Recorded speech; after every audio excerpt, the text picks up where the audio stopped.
Hello again everybody! So today I'm back and I'm going to be doing my book haul for April 2015. So I've actually had a really good month. When I started putting my pile together I wasn't sure how many I'm going to end up getting, but it's actually quite a big stack and I've actually got some interesting non-book stuff. So it's stuff that's book related but they're not actual physical books that I think you guys will really like. So I'm going to show you those as well. But yeah, overall April's been a really good month and I'll get straight down to showing you what I bought.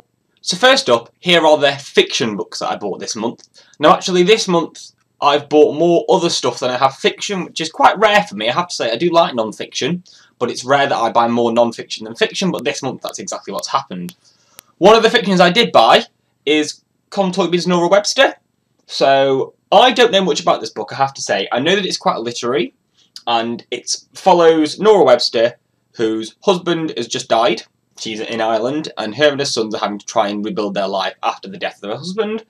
And it's all about her, how her life changes and trying to restabilise herself after this massive incident. And it sounds not exactly like my cup of tea, I have to say. I'm reading this for the book club that I'm part of at work, and so far I'm about 30 pages in. I have to say I'm enjoying it. I am enjoying it. So I'm intrigued to see how it goes, but something a little bit different for me, a little bit more literary, and intrigued to see if that starts a kind of a new trend for what I read. But for now, I'm looking forward to reading it, and I'm optimistic that I'm going to quite enjoy it. The other two fictions I bought this month are sci-fi books. So firstly is this, The Peripheral by William Gibson. So I saw this when it came out in hardback and didn't think much of it. But the paperback cover really grabbed me, and I've had a read at the back, and it sounds exactly like my cup of tea. It's kind of a vaguely technological future where the main character essentially plays games for other people to try and get into high levels, etc. While he's playing this game, finds himself caught in the dimension of the game. So it's really interesting. It's exactly my kind of technological video game based cup of tea, and I'm looking forward to reading that one and seeing how it goes. I know William Gibson's a big name. I've not read anything before, but I think that should be quite good. The other sci-fi I bought is this. So it's a beautiful edition of The Colour of Magic by Terry Pratchett. So the Discworld books, I read quite a few when I was younger. Obviously there's a lot, I only read about 6 or 7, but I always really enjoyed them. And I recently saw these beautiful cloth-bound editions, and with his sad unfortunate death, this is the perfect time to try and collect them. So this is the first. It's not the most beautiful of all the covers, but I think if this is not one of the most beautiful, that's a good sign, to say the least. So I'm looking forward to giving those another read, and hopefully they'll look really nice collection from my shelf. So the next kind of genre I've purchased this month is manga. So some of you might know, whether you follow me on Twitter or you've seen my other videos, I'm having a bit of a phase of really enjoying manga. So at the minute I'm buying loads of kind of firsts. So the first of the Bleach series, the first of Dead Man Wonderland, and I'm going to find which series I like the best and really invest in them. With that in mind, I've picked up another couple of series which have been really recommended to me. Firstly, Assassination Classroom. So I don't actually know that much about this, but a couple of my colleagues at work and a few people online I know have read this and rave about it. It's a really eye-catching cover, so I thought I'd give that a go. I've not started it yet, but I'm really looking forward to doing it. The other manga I was actually given as a gift, which is lovely, by one of the girls at work who's got the full Death Note collection. So she gave me the black edition. She's got the standard colour editions, and I have to say I prefer the black edition, so I'm quite happy how it worked out. Pretty much started this as soon as I got it, and absolutely adored it.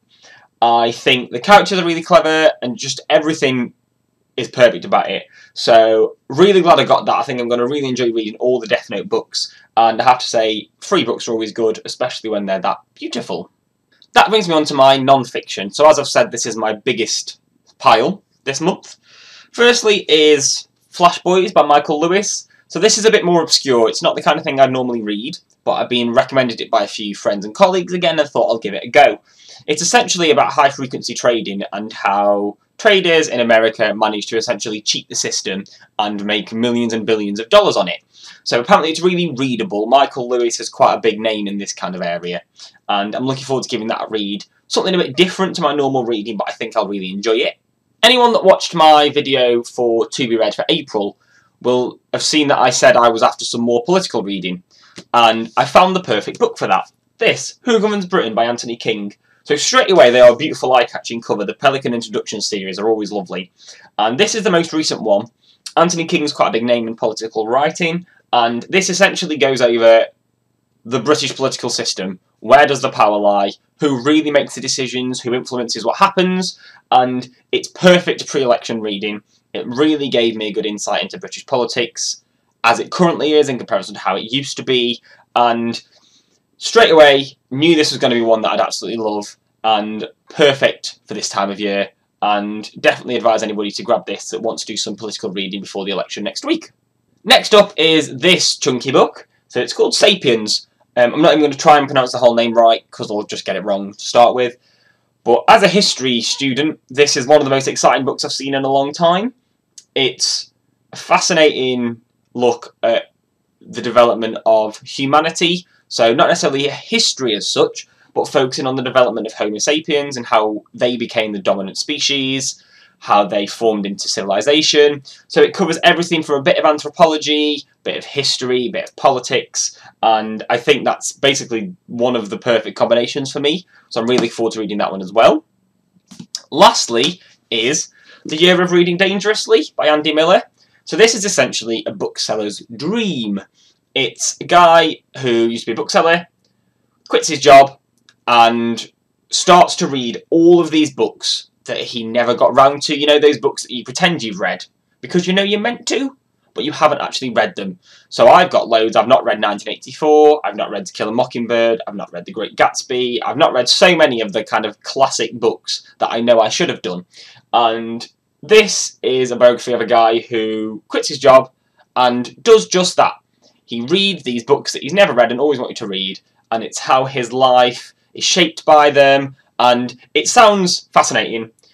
I don't read much biography, I have to say, but this one, because it's so book related and because it sounds so kind of close to my own heart, I'm looking forward to reading that one. So lastly then is the non-book book stuff that I've got this month.